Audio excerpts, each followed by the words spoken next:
What's up YouTube? Today we have a very interesting motorcycle tray. It's an EV, by the way. It's a Raptee.HV the T130 edition. So this video is going to be a little more details about this motorcycle. So I'm in actually Chennai. So we came and yesterday I did a really good ride on the bike and I have to say that I like it. So first of all, this is actually one of its kind. So it's an Indian made, fully Indian made bike, and it is the first HV from India. So what HV is like, generally many people don't understand this fact that there is a voltage level, a voltage, operating voltage, which is always there in any EV. So this is a high voltage bike. So you don't have to really know all these things when it comes to riding an EV, but the thing is, you should know like what are the advantages of having a high voltage EV. The advantage is definitely you can charge faster. So on this bike with a DC charger, you can do 20% to 80% in 30 minutes. And with a home charger also, you can do this charging 20 minutes, 20% to 80% in around 1 hour. So that is the advantage of it. And this is the car technology. So this high voltage is car technology. So that means you can actually walk into any of the car EV charging stations and you can charge this motorcycle just like that. So it's going to be the more simpler way of approaching EV. That's what I liked it as well. So that is about the high voltage, and look at it, it's a good looking bike and it comes with a 5.4 kilowatt hour battery, and that's the thing which I told, that it gets charged so quickly. So it's a commuterish kind of an EV. So let's look at each thing. First of all, let's go through the looks. So the head actually looks really good. It comes with a USD suspension, the standard tires that we see with any 200 to 400 cc motorcycle. The brakes are also like that. We'll come to the point of the braking feedback and all when we go out for the ride. And we have a very flat kind of a panel, like it doesn't confuse you with the graphics. It's like just plain, and I like it in that way. We have a couple of colors available, and it's only one model. That's one thing which I like with this EV. It's only one model, one battery pack, and all battery pack and everything comes with just one cost. And also this is completely made in India. That's one thing. Yeah, here you can see this charging port. So this is CCS2 charging port. That means you can actually use the car chargers to charge this bike. And this is the dash, the infotainment system. It's a pretty well defined system, and it got all the information which you want, and it's seamless to use as well. So when I get on the motorcycle, it's not at all tall motorcycle. It feels a little wider when I keep my legs down, but it's not a tall bike at all. And the handlebar feel is good. It's wide. It doesn't feel so heavy. It's around 177 kg.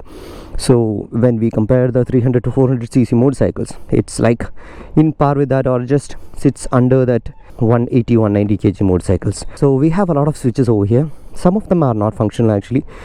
So here you'll see a cruise control switch. So let's ignore it. It's not currently working on the bike, but first set of customers will get it at a later point in time. There are 3 riding modes. So there is a mode button here, there's a park button, and these are kind of joystick buttons here, indicator and the horn. And on this side we have a function button, the kill switch button, and the ignition. So the overall feel is, when you sit on the bike, it's a completely upright riding posture bike. It's a commuter bike, by the way, and it doesn't feel very heavy. That is one good thing. Seating is also good. Actually, I have to say that I like the way how it looks. It gives a feel that you are looking at a premium bike. So yeah, let's go out for the ride. Before that, couple of other things which I forgot to mention in the video about, which is related to this battery thing, is that it has an IDC of 200 km, and in real world, in the performance mode and all, you'll get something like 120 to 150 km. So there are 3 riding modes. Sprint, which is the fastest. So it starts with the comfort with 150 km range, the power, which has 100 km range, and sprint, which has 75 km. I'll say that the comfort is like you're riding a scooter. It is comfortable, easy to ride around. Power is something like, it feels like you're riding a 250cc motorcycle. I don't say 200cc. It feels like riding a 250cc motorcycle. It's quick and it's much easy to use inside city. And then you have the sprint. Sprint is like a performance motorcycle, something like a 400cc motorcycle. That's what I'll say. It's really quick. You'll get that feel once we go out on the ride. I'll explain you. And we have navigation. By the way, the touch system on this bike is actually good. So you have inbuilt navigation. It comes with an inbuilt map, and the accuracy is little off. right now. And one amazing thing which I saw with the bike is that you get 8 years of warranty on the battery, which is good. That means you'll be covered until then, whatever happens with the battery. And even then also they are telling that you'll experience a degradation of 70 to 80% of the battery. That means it's going to be really good if all these things happens. And also it has 3 levels of regen, which is good. I like it. Again, I'll talk about that when we go for the ride. And yeah, let's go on.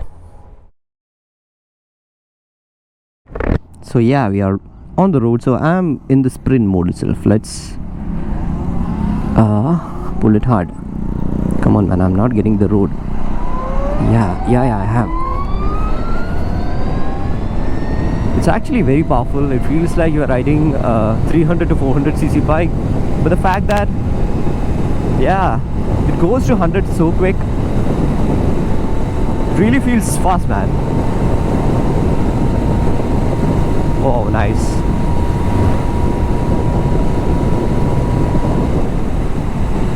Woo. That's nice. So the 100 comes so quickly, and it can do a top speed of 135 km per hour as per Raptee. And the top speed which I did is 130 to 32. And the fact is that this has a lot of similarities when it comes to the riding dynamics when I compare this with a normal ICE motorcycle. You know, ICE means internal combustion engine. So the good part is the throttling is so accurate that it does the same feel that we do it with the internal combustion engine. In lower speeds it almost feels like you are riding an ICE. So it's because of the throttling. So most of the time I feel that, I'm not bitching anyone, but you know, some EVs feels that it is just a motor connected to a battery and it feels like a remote control car. That means the throttle is very glitchy. And the hard part of riding that kind of a vehicle is that, you know, there is always a jerk from the bike. So it's like pluck.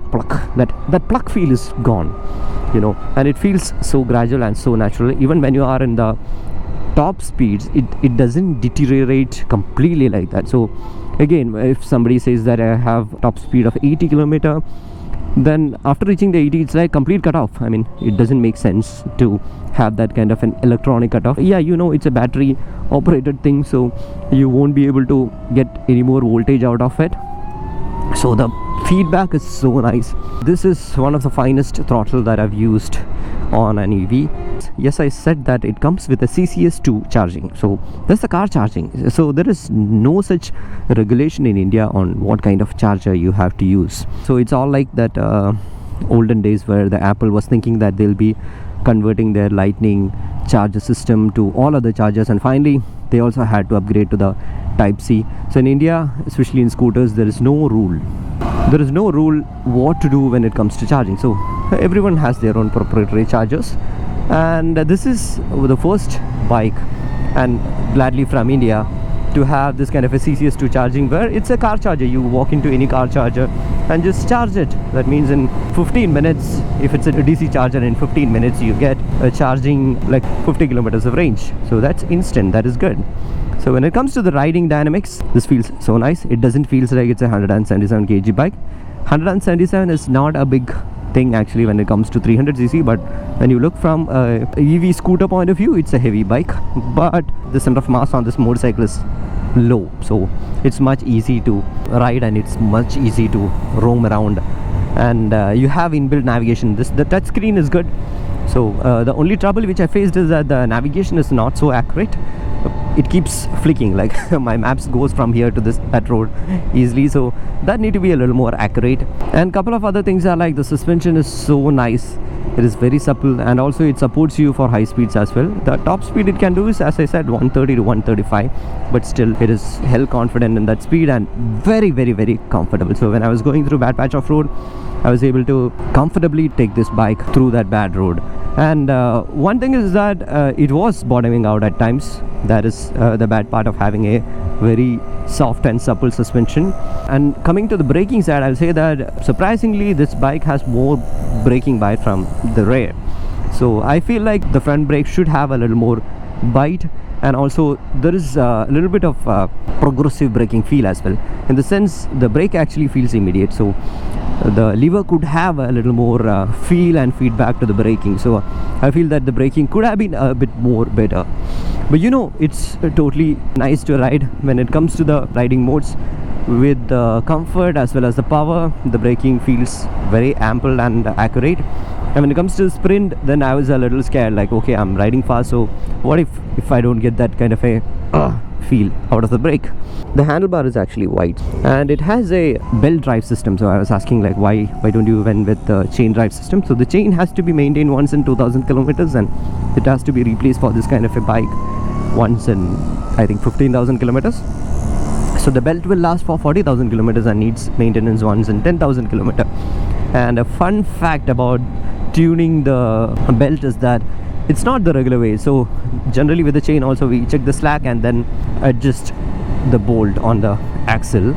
But you know, on this one it's like tuning a guitar. So it's a rubber belt, so you just tap on it and you have a mobile phone app which actually calculate the frequency. So it's like tuning a guitar. It's like dun, dun, dun, dun, dun. The guitar is like you just tune it and get the frequencies correctly. So in order to understand whether the belt is correctly slacked, you have to do this ting ting ting and get the frequency in that correct band. So as a person who likes music and who are on to automotive engineering, I feel like this is the time where the music is meeting. I mean, always it was meeting mechanical engineering through exhaust, but you know, it feels nice to see that kind of a way of approaching and problem solving.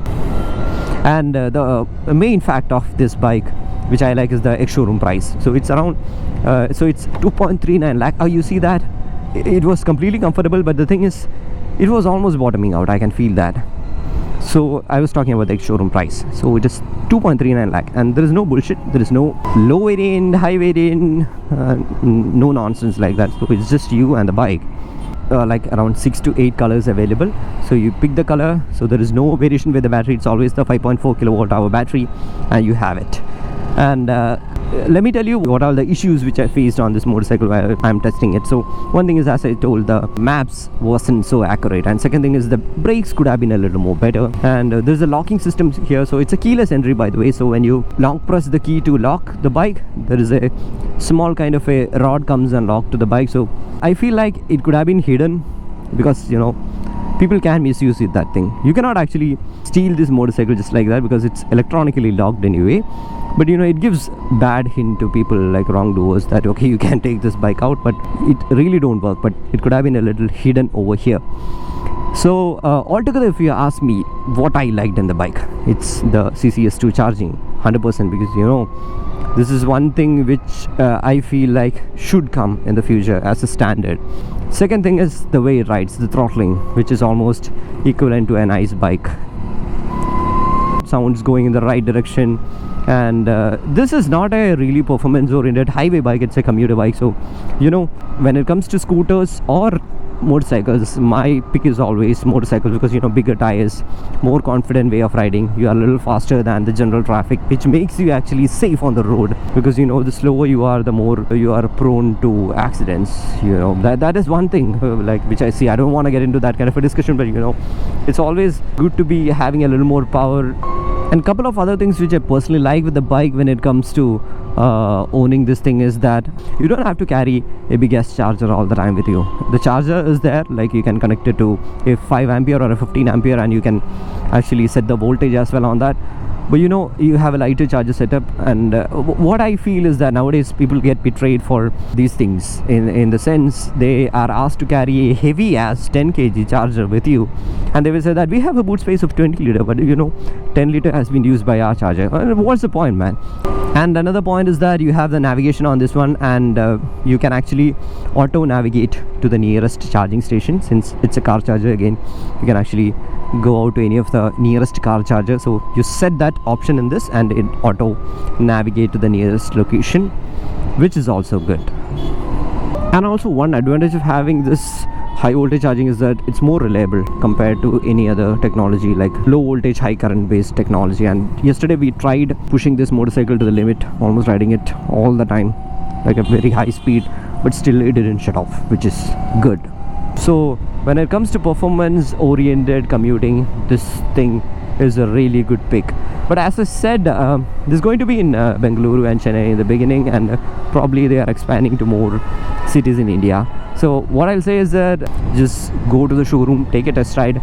You'll be able to connect all these things what I'm telling. So that's my personal take of it. And the fun fact is that I won't be able to do a sign off just like how I would do like So that's it.